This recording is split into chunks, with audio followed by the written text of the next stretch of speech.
السلام علیکم ورحمۃ اللہ تعالی وبرکاتہ۔ شہر پٹنہ سے ایک صاحب سوال کرتے ہیں کہ لاک ڈاؤن کی صورت میں جب کہ صرف 4-5 لوگوں کو ہی عید پڑھنے کی اجازت ہے تو کیا یہ جائز ہے کہ وہ 3-4 لوگ امام کے پیچھے مسجد کے اندر عید پڑھیں اور امام مائک پر عید پڑھائے اور مسجد کے مینارہ وغیرہ پر لگے ہوئے ہارن، جسے ممبئی وغیرہ میں بھونگا کہتے ہیں، وہ سب چالو رہے اور اس کی آواز پر باقی لوگ اپنے اپنے گھر میں عید پڑھیں تو کیا عید کی نماز ہو جائے گی؟ یعنی سوال کرنے والے یہ پوچھنا چاہ رہے ہیں کہ امام عید کی نماز مائک پر اس طرح پڑھائے کہ تمام ہارن چالو ہو اور لوگ اپنے اپنے گھروں میں ہی رہ کر عید باجماعت پڑھیں تو عید کی نماز ہوگی یا نہیں ہوگی؟ اس سوال کا جواب یہ ہے کہ لوگ اپنے اپنے گھروں میں رہ کر مسجد میں پڑھائی جانے والی نماز عید کی جماعت میں شامل نہیں ہو سکتے۔ اس طرح گھروں میں رہ کر ان کی نماز عید نہیں ہوگی۔ کیوں؟ اس لیے کہ جن لوگوں کے مکانات قبلہ کی طرف مسجد سے آگے ہیں ان کی نماز تو اس لیے نہ ہوگی کہ وہ امام سے آگے ہیں۔ اور اقتداء کی 13 شرطوں میں سے ایک شرط یہ ہے کہ مقتدی امام سے آگے نہ ہو، جیسا کہ بہار شریعت حصہ سوم صفحہ 114 پر ہے۔ اور اگر آپ یہ کہیں کہ جتنے لوگوں کے مکانات قبلہ کی طرف آگے ہیں ان لوگوں کو مسجد کے پیچھے پورب کی طرف والے گھروں میں بلا لیں تو کیا نماز ہو جائے گی؟ جواب یہ ہے نہیں۔ کیوں؟ اس لیے کہ کسی امام کے پیچھے نماز درست ہونے یعنی اقتداء کی ایک شرط یہ بھی ہے کہ امام اور مقتدی دونوں ایک مکان میں ہو، اور مسجد کے امام عید کے پیچھے گھر گھر نماز پڑھنے میں یہ شرط مفقود ہو جاتی ہے۔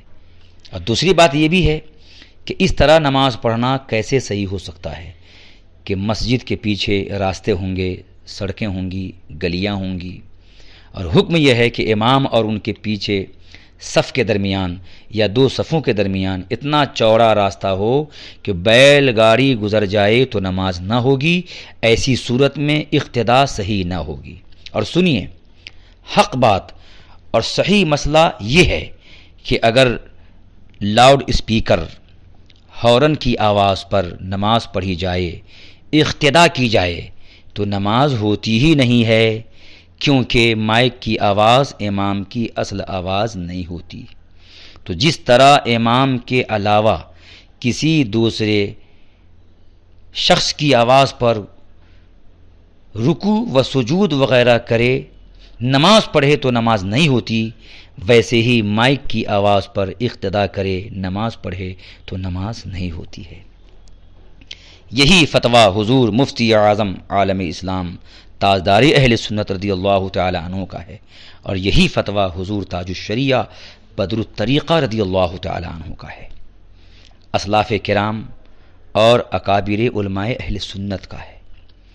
اور حضور محدث کبیر دامہ ذلہ اور قاضی القضات فی الہند قائد ملت زیدہ مجدہ کا یہی موقف ہے، اور جن لوگوں نے اس کے برعکس فتویٰ دیا ہے ان کا فتویٰ شریعت کے خلاف ہے، قابل قبول نہیں ہے، نماز برباد کر دینے والا فتویٰ ہے۔ اور یہ بھی سن لیجئے، جب عذر شرعی کی بنیاد پر چند حضرات کو چھوڑ کر عام مسلمانوں پر عید واجب ہی نہیں ہے، معاف ہے، تو پھر یہ سب ٹیم ٹام کی کیا ضرورت؟ جتنے لوگ عیدگاہ یا مسجد جا کر عید کی نماز امام کے ساتھ پڑھنے کی نیت رکھتے تھے، انہیں بغیر عید پڑھے اللہ تعالیٰ پورا ثواب عطا فرمائے گا۔ اللہ تعالیٰ کی ذات پر بھروسہ رکھیں، اس کی رحمت سے سچی اور پکی امید رکھیں۔ اور جن کو عید میسر نہ ہو، شہر میں عید کی نماز ختم ہو جانے کے بعد اگر چاہیں تو 4 رکعت نماز چاشت پڑھ لیں یا 2 رکعت ہی چاشت کی نماز پڑھ لیں۔ بہار شریعت میں بحوالہ ترمذی شریف و ابو داؤد شریف حدیث پاک مذکور ہے۔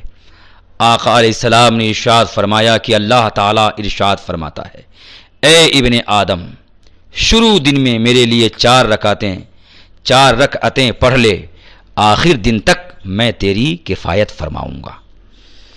اور طبرانی شریف کے حوالے سے بہار شریعت میں ہے، نبی اکرم رحمت عالم جان عالم جناب محمد رسول اللہ صلی اللہ علیہ وسلم ارشاد فرماتے ہیں، جس نے 2 رکعتیں چاشت کی پڑھیں غافلین میں نہیں لکھا جائے گا، اور جو 4 پڑھے عابدین یعنی عبادت کرنے والوں میں لکھا جائے گا۔ سبحان اللہ۔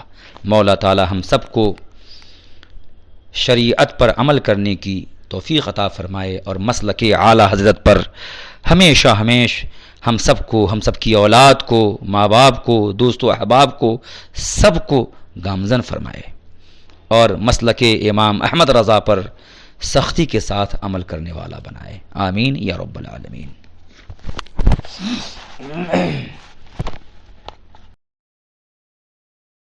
جہاں میں عام پیغام شہ احمد رضا کر دیں پلٹ کر، پیچھے دیکھیں پھر سے تجدید وفا کر دیں۔